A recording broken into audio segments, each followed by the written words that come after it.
I shamefully didn't realize how much people needed to see people like me show up and then give them space to join me.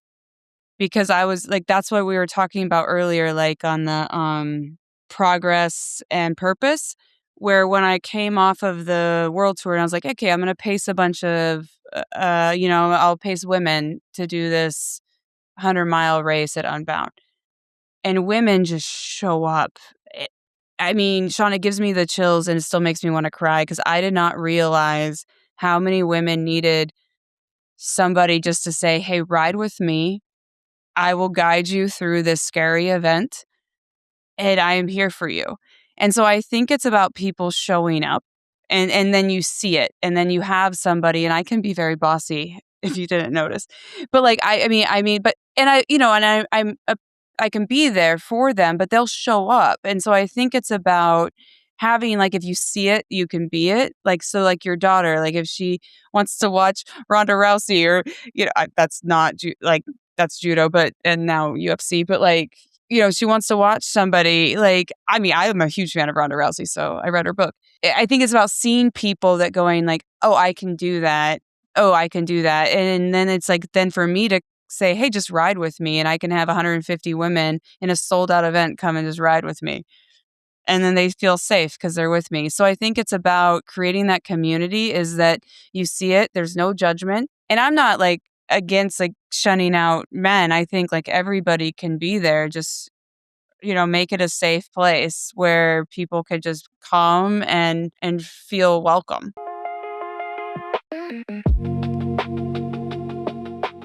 Welcome, everybody, back to the Sean Trey Show. I have an awesome guest with me today. Can you tell people who you are and what you do? Hello, Sean. It's great to be here. It's taken us a few months. You're very popular. Right. I know. I'm Allie Tetrick. I'm a professional cyclist, also a cowgirl, biochemist. Been through a lot, but I've been racing my bike at the highest levels around the world for the last 15 years, and I'm born and raised here in California, and I'm in it for the long haul.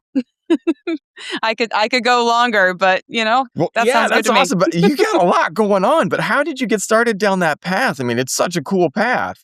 How did you get going? It's a crazy story. Like I said, I was born and raised here in California. My parents still have the cattle ranch, so total cowgirl at heart. I played tennis in college. My dad actually now instead of horses rounds up the cows on a mountain bike. It's very funny. Wow. It's so cool. It's so cool. That's awesome. So I didn't really grow up playing traditional sports, but kind of grew up a little free range, like just a little wild and free out there. And um, my parents were just wanting this life where, they're high school sweethearts and they wanted this life out in a ranch. My dad played football at UCLA and so we just had this. I grew up on a ranch. So didn't play a lot of organized sports, but when I finally had to go to the big city, a small town of 6,000 people to go to high school. I played tennis. I ended up playing tennis in college on a full ride scholarship. So I played NCAA tennis. And I studied biochemistry. Then I worked in chemistry research and drug discovery. And my dad's father actually loved racing his bike. And that's an interesting story. He was a Korean War vet, so he didn't have much of a childhood, right? He was drafted early, never went to college. He worked really hard. He was, a successful contractor, and he loved racing his bike. And I thought that was the dorkiest thing I'd ever heard. Like he's like, Al, you should try racing your bike. And I'm like, I'm a tennis player, and the neon clothing. I mean, it's you're wearing a diaper on your rear end. Like it is not attractive. So after graduating, I get some injuries and I think, I'm going to buy a bike and surprise my grandpa. And so I buy a bike and I drive to Colorado where he's living. And the rest is history. I sign up for some bike races. And next thing I know, I'm on the national team racing in Europe. And then here I am. That's rad. Yeah. It's rad too, because like sometimes life is not this straight line. Like we get all these wild detours and, it's about finding your way amongst that and not just finding your way, but thriving, like truly thriving in and amongst the detours, And I wanted to ask you because you've got this interesting background of both science and sport. Um, you live in both of these interesting worlds. What has each taught you about handling challenges, failure, and success? Well, I think, like, in science, it's data driven, and sport can be data driven as well, right? Like, you can get a spreadsheet, you can do your titrations and have your whole scientific method in sport and in science. But Mhm. then there's also some things you can't predict, both in sport and science. So, it teaches you also have to you can control your controllables, you have to be ready Yep. to have your whole game plan. You have to have your testing, your whole process, everything prepared for you. Yeah. But just like life, like, it doesn't always happen the way you plan. Like this morning with us starting this podcast, everything went wrong, Exactly. man. Exactly, and so you have to kinda let it go in a way and say, "Okay, there is still a plan, there's still a process, there are some very clear pillars that we believe in this world, but there's also some things that you have to pivot for and adapt to," and that's very difficult for us, especially if you're a type A, like, achiever that you want these, Yeah. like, gold Right. stars and you want, like, is this right or wrong? And sometimes it's vague. And so what I think it taught me is I think that's why I particularly, Sean, like endurance sports because, like I said, I played tennis in college, and tennis is a skill sport. And Yeah. skill is you need skill. Now, I'm not saying you don't need skill in endurance sports, but endurance sports is like a direct like correlation to like usually the more you run, the better you get. Okay, you need to rest, not take care of your body, fuel, stress fractures. But like you don't need to know how to hit a tennis ball perfectly or a perfect putt, right? You just need to like pedal harder, run faster. Right. Like you're kind of like dumb strong in a way. Yeah. Like you just go harder. So I liked that because I could turn my brain off in some ways. But I think what I learned is that there is a science to both. But Mm. sometimes, like one of my biggest research projects, including myself in sport, is there like things that can surprise you that you I can't explain. yeah. Right? Those things that just pop up, you know? And it's I love the my favorite thing is like what you talked about, and that is the controlling the controllables. Um, we with one of my clients, we have this weird thing going on where my team exports a video, we give it to my client, they go to post it, and it's the wrong resolution. We're checking on our side, and we've exported things correctly. Like, I am 100% sure because it doesn't allow us to go any higher on this one software. And then we hand it to them, and then they're like, they're doing everything correctly. But somewhere between here and here, there is this some software is going, "Hey, let's make this video bigger." And we don't know where. No one knows where they're doing. And then I've been so frustrated by this, but then I sat there and I was like, "Well, I don't have the ability to control the whole thing. But what I can do is after we're done, I can make my team go back in, right click on each video and make sure that it's right. Like that's something we can do. And whatever you're doing, like you're not feeling so great today. Well, you can try drinking more water. You can get a massage. You can, get some rest, whatever it is that's going to help you get some exercise, get there, but you can't control everything. And I think as people start looking at that and realizing that and working through that, it helps them a lot more because if you try to control everything, you're going to go nuts. I think though this is where there's a very interesting I'm sure this happens to your clients and to your colleagues, but there's a very interesting dichotomy between results and, like, effort, right? Did you Mm. do like and I think this, like, goes into sport too, like, did you win? Like, you get that a lot, "Did you win?" You're like, "No," because you can only win so many times in sport and in life, right? Like, I mean, you can win, like, 80% or in life. In sport, it's like black or white, "Did you win?" Right. And and I think, like, people get upset that they didn't win because that's such an easy thing to say, like, "I did not succeed." And so Hmm. you get very upset about that, and so that's your result, but your effort, did you do your best effort? Did you work as hard as you could? Did you control those controllables? Did you do everything you could to get that file out, to please your client, to make your wife Hmm. happy, to, like, do everything that you needed to Right. do? And that's when I have to ask people, like, are you upset about your result that you didn't win? Or are you upset about your effort? Now, if you're upset about your effort, you can change that. If you're upset about your result, somebody's just better than you that day. Not now, hopefully, yeah, hopefully if No, it's your that's wife, some deep there's not wisdom right somebody there. better than you. That But Yeah, I never thought yeah, about that. Because the results are, like, honestly outside your control, but you can control what you put in. You can control the effort, and you can control the flow, to a degree. You can control your planning, but you can't control how the enactment of that planning goes. Maybe I'm gonna plan to ride this way and do this. Um, but then you get a flat tire. And you sit there and yeah. you respond to that, I've been trying to get back into cardio. One of my goals is I really would like to. I used to do long distance running, loved it. I want to get into triathlons. Like, that is something that Oh, I am and would love to get. Yeah, we're not there yet though, but I'm looking at that and I'm getting the things in place. And one of the hard things that living in Southeast Asia, buying a bicycle. Now, why that seems like super easy. I'm 6'1". Finding a bike my size in Vietnam is challenging. And so, I can't control everything, but I can sit there, and I finally tracked down a large trek, and I'm gonna be like, okay, perfect. I'm good. I found it. Now that was what I could control. I couldn't control everything else, but I got the bike. And next step is getting out my front door. And those are the steps that you can control, because if you try to control everything at the same time, it's really hard. No, then you just never get out your front door. That's the problem, and you get paralyzed with too many things, and 100%. then you never do it. So, I do like this wisdom, though. There is results and effort. It's way Yeah, different, and that can go into your clients. Like, your right? deck might be perfect, your pitch might you did the best you could, and they don't like it.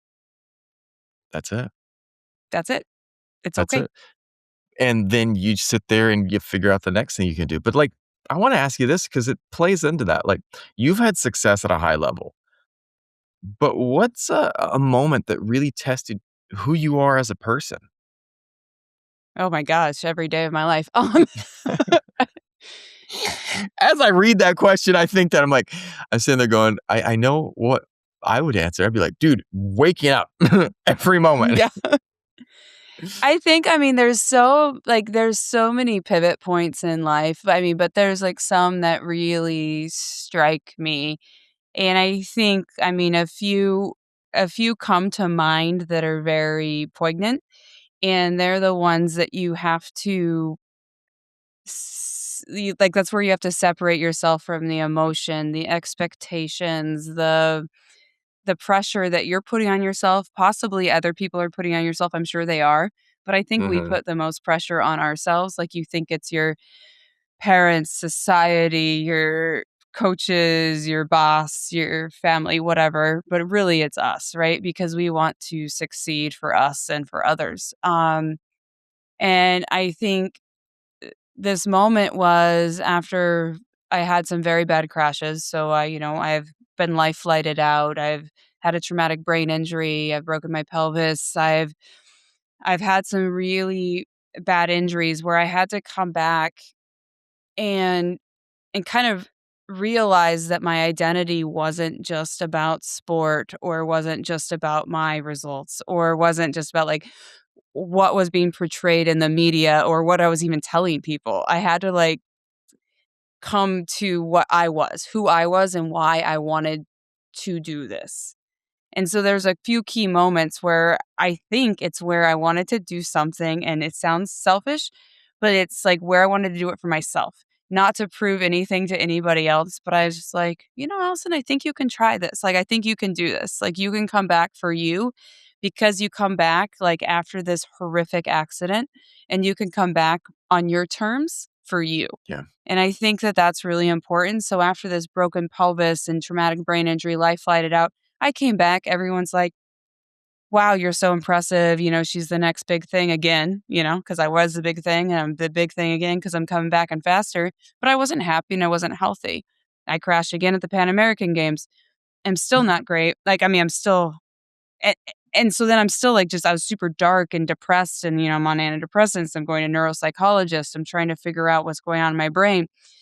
And then so it's like, I think one of the biggest points in my career early was coming back where he's not going to let me ride my bike until I can figure out why I want to put my life at risk, to put my brain at risk, to like get back into this space. And it couldn't be about anything else except me. And when I said, like, this swear word bike owes me something and I just want to do this for me, he was like, yes, now let's work on that. Versus like, I want to go to the Olympics. I want to do that. Everything was about somebody else. And when it became about me, and that I was a daughter, a sister, a friend, and a biochemist and a cyclist, and I want to do this for me. Like, I was more than just a cyclist. And I think that that was a big pivot point that maybe doesn't make me the skinniest, the most nun, living in a convent type of a cyclist where I'm going to like do everything perfect, but I'm going to do it for me and I'm going to do it my way and on my terms. And I think that then that's where my career pivoted, where people go, what changed? And I'm like, F it, because I do it my way now. And I I do what love I it. want to do. I love it. You have to find that. You have to find, find your why. And, what is it that is driving you, And um, if you don't have your why, I wake up at 5 a.m. to do podcasts. I stay up till 1 a.m. do my podcast outside of the normal hours that I run my business, outside of the hours that I spend time with my daughter. And when I do my podcast, I keep a picture of my family in the Mhm. background. I try to make this world a better place for my kiddo by having conversations, by learning from people that are amazing people, by putting out there this message of positivity, because I think we have so much negativity in the world right now. And, if we can have more people that are figuring out their why, because you know what? I've traveled around the world, and everywhere I go, people all want to be happy. People want to be loved. People want positive experiences. And it's just in our heads that we have this idea of separation, But the reality is everyone wants kind of the same thing. And if we can figure out how we can all have that, it's a lot of good, But I want to play in it because it plays exactly into this next question. You talk a lot about purpose and progress. Mhm. How do you personally define a meaningful life right now? I think that, purpose and progress is hand in hand to me. Yeah. There was a point in my career where I'm racing at the highest levels in the world, right? Like, it's like cycling's a very niche sport. So, and especially women's cycling, but we're doing very well right now. But it's a small sport, right? And you're risking your life and limb, and you love it. You're doing it for the passion. Sure, I get paid to do it, and it's amazing. But I'm doing it for the passion. And then at one point, I was like, possibly like a little bored, or like a little just like, and that's where I was back to my own terms. I was like, I don't know if I'm like in this, like racing the Tour de France, racing Flanders, like racing these like big races that people would love to race. I'm just like, I kind of want to break a little bit. I don't feel like crashing anymore, and I've started thinking about, choosing my own health over a result, which is very important to do. And so I thought there needs to be a purpose to this. And you live in this silo, and sometimes we do that to ourselves. You live on a pedestal or in a silo. And I said, I want to go down to this community that supported me, and I want to help. So I want to like get more girls on bikes, and not even bikes, just, mainly girls, anybody, but like girls especially, like just get them to sports and keep them in sports through that, 11 to 14 years old, get them, like Yep. keep them in sports through puberty. And they don't have to be pros. They don't have to Yeah. play in college. Like, just keep them in sports and active, because the studies show this is where our next leaders live. Is just like keeping Yep. them active. And it's a very hard place. And so I was like, up here, couldn't quite do it because I didn't have time, because I'm just traveling around the world living in this bubble. And so I wanted to come down and do that. And then the progress is just a great mantra, is like, I have to check in on myself on this. But before I did my first gravel race, which I won, which is a very famous gravel race, it's Unbound 200. It's probably the biggest gravel race in the world. It's 206 miles across Kansas, of all places. That's But it's a big thing. It's a big thing. It, and it was my first race, whatever, and it was a long time ago. But the mantra I was given by a dear friend, she said, "Forward progress, take care of yourself." And mm, that is something I think you'll like because she said, "Okay." And because I'm like, this is going to be a long day. It's going to be a 10 hours on a bike. Like, it's 200 miles. Like, this is a long day on a bike, 10, 11 hours on a bike. And she said, forward progress. Like, are you moving forward? Are you taking care of, and then taking care of yourself? And I think that this applies to also life, like to not just on a bike. Because forward progress is you could be walking, you could be yeah, riding, you could be winning, right? you could be fixing a flat tire. You could be crawling at a certain point in time if you're moving forward. I've been there, you know? Yeah. And then taking care of yourself, you're eating, you're drinking, you're fueling your body. Is that meditate like outside of cycling? Is that meditation? Is that just how are you fueling your body? On the bike, that's eating, drinking, taking care of yourself. And then also there's something about like talking nicely to yourself. Are you pepping yourself up? Are Yes. you treating yourself with this? So I think like for me, it's like purpose and progress are the same thing because if I don't wake up in the morning feeling like I have a purpose and progress, like, we Yeah. have a problem because then what am I doing? I could go have a desk job and not be riding my bike and traveling the world, like trying to inspire people. And honestly, like I don't find myself inspiring necessarily until I see what I can do and get more girls on bikes and people on bikes and work with my partners to do that. And then that's pretty awesome. And so I go, okay, I can do something. But that's where we have to remind ourselves that we can do something big with our skill set. Yes. Right? I love that what you're talking about here too, because, my daughter is just turning 10, and we've had her in Thai boxing, Muay Thai for the last 3 years, Amazing. and that's her exercise. It was one of the ones she had a weird situation where there was a person that was kinda lurking outside the swimming pool when her school was swimming, and my wife at first was like, "I don't want her in Muay Thai, it's too dangerous." After that event, she's like, "Put her back in." And Mhm. she's been in there, and she definitely knows how to punch and knows how to kick and knows how to protect herself at this point in time. And one of the things is, but we don't want her becoming a professional Muay Thai fighter, and she doesn't have that aspiration, but she loves going. She loves the vibe. She loves the teamwork. She loves it, and it's teaching her these skills about resilience that when she pushes through that cardio when she's tired, when they're sitting there and they've just trained for an hour and the teacher's like, "Now we're doing abs." And like, wow, like she's sitting there doing it and like she's a 10-year-old kid and she's got a six pack, and it's like she's proud of that. She's proud of Mhm. having that resilience. And when getting punched in the face is something most people don't know how to handle.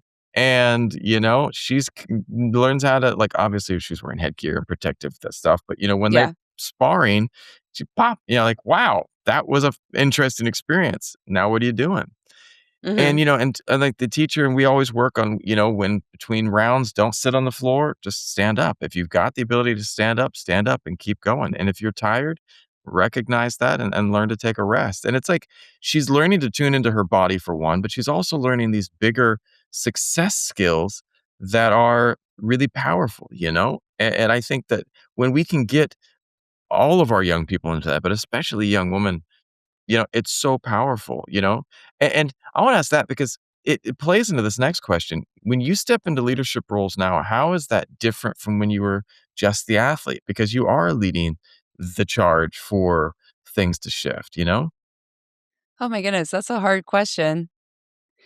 I think that's where you have to I'm sure everyone deals with that's where you have to kind of, like, take off your, like, athlete hat or your imposter syndrome hat where you're like, "Oh, like, I actually have raced at the world's highest level, and I am a Mhm. three-time world champion, and I am like, oh, I do have wisdom to impart." Because I think sometimes we take for granted, and you don't have to be an Olympian or a world champion to have wisdom, right? Like, we just have lived, and living is really hard.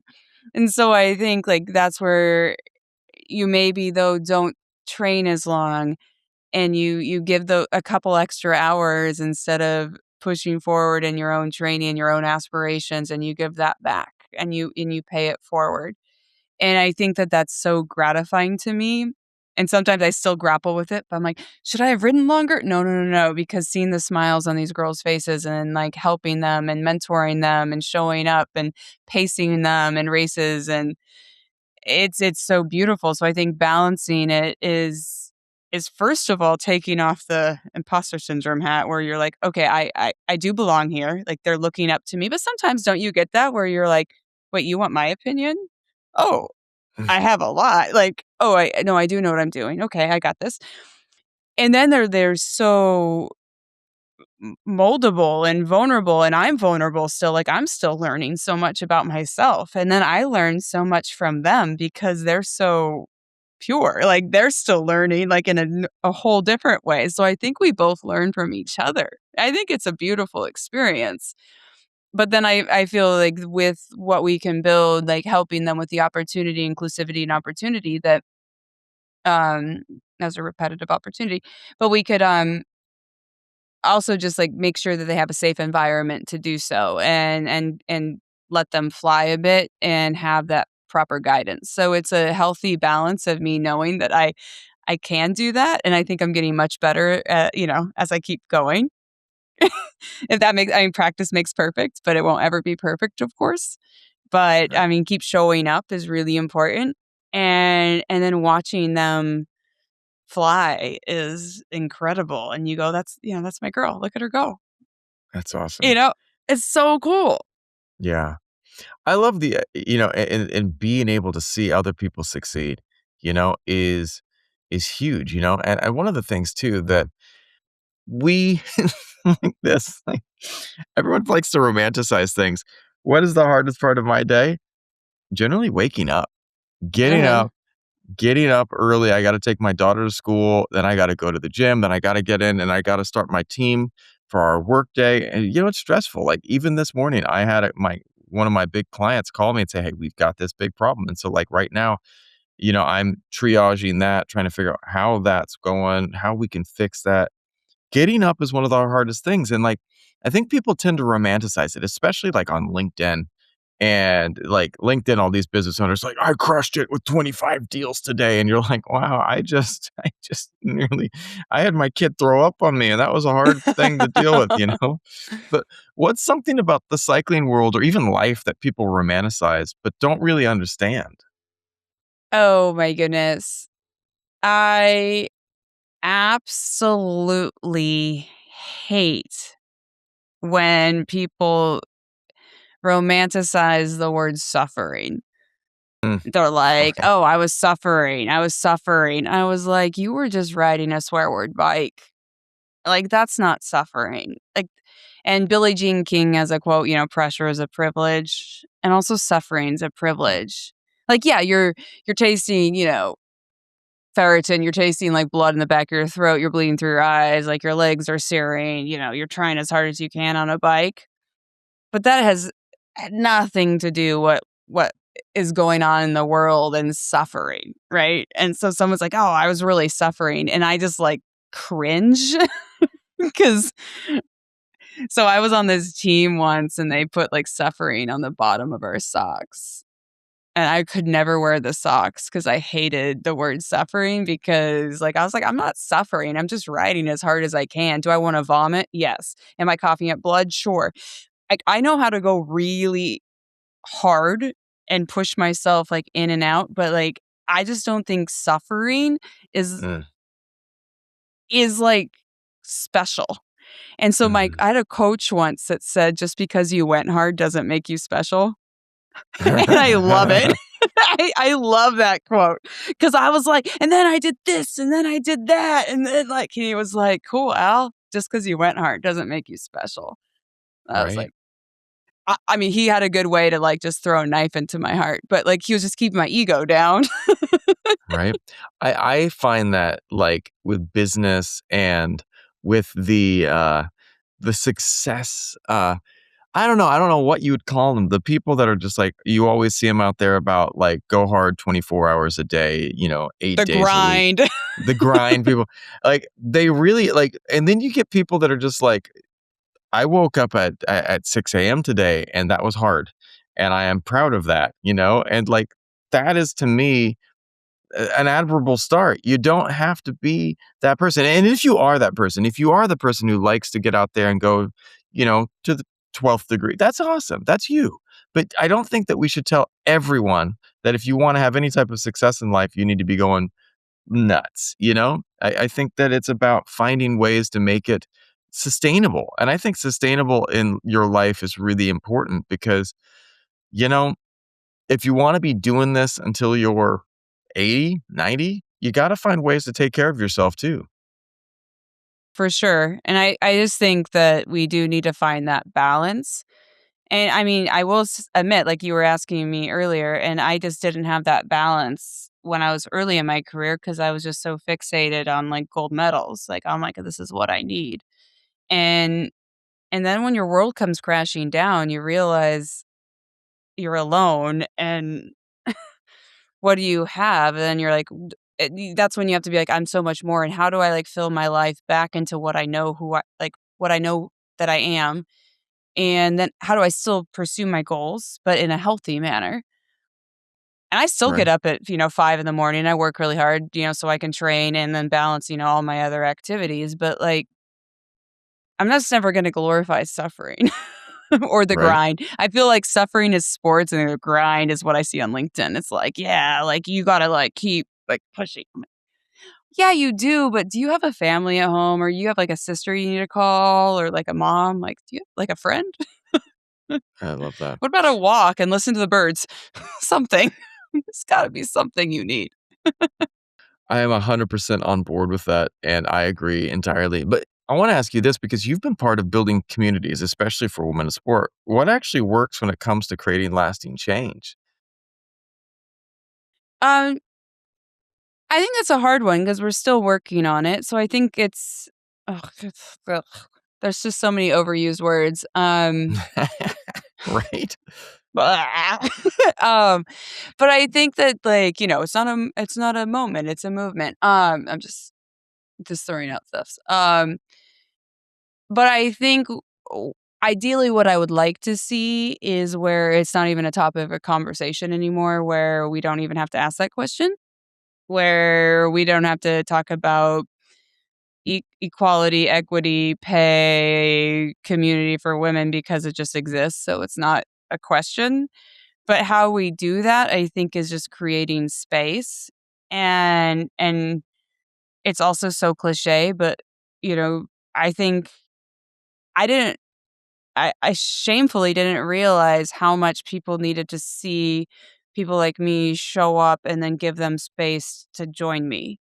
Because I Mhm. was like, that's what we were talking about earlier, like on the progress and purpose, where when I came off of the world tour and I was like, okay, I'm gonna pace a bunch of I'll pace women to do this 100-mile race at Unbound. And women just show up. And I mean, Sean, it gives me the chills and it still makes me wanna cry because I did not realize how many women needed somebody just to say, "Hey, ride with me. Mhm. I will guide you through this scary event, and I am here for you." And so I think it's about people showing up, and then you see it, and then you have somebody and I can be very bossy if you didn't notice. But, like, I mean, but and I can be there for them, but they'll show up, and so I think it's about having, like, if you see it, you can be it. Like, so, like, your daughter, like, if she wants to watch Ronda Rousey or, that's not that's judo, but and now UFC, but, like, It's she totally wants to okay. watch somebody, like I mean, I am a huge fan of Ronda Rousey, so I read her book. But, like, it I think it's about seeing people that going like, "Oh, I can do that. Oh, I can do that." And then it's like then for me to say, "Hey, just ride with me," and I can have 150 women in a sold out event come and just ride with me. And then they feel safe because 'cause they're with me. So I think it's about creating that community is that you see it, there's no judgment. And I'm not, like, against, like, shunning out men. I think, like, everybody can be there, just, make it a safe place where people could just come and feel welcome, and I think that's really important. Um, And we're getting there because then also we're seeing it on TV. So I worked a lot with Zwift. I still do. I love Zwift if you ever ride indoor trainers. But, they're the title sponsor of the Tour de France Femme avec Zwift.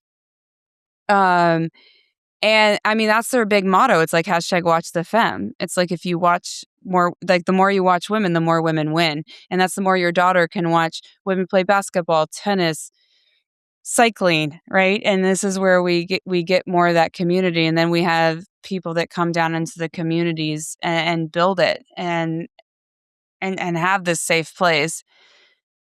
And so I think it's an important place to be. So please tune in. I love it. Listen to our podcast. I host a podcast about the Tour de France. Which is awesome. I want to ask you this. Where can people go to find out more about you and what you're doing? Oh, I mean, you can definitely find me on Instagram. I'm pretty active on Instagram at AM Tetrick, AMT, like Tom, ETRICK.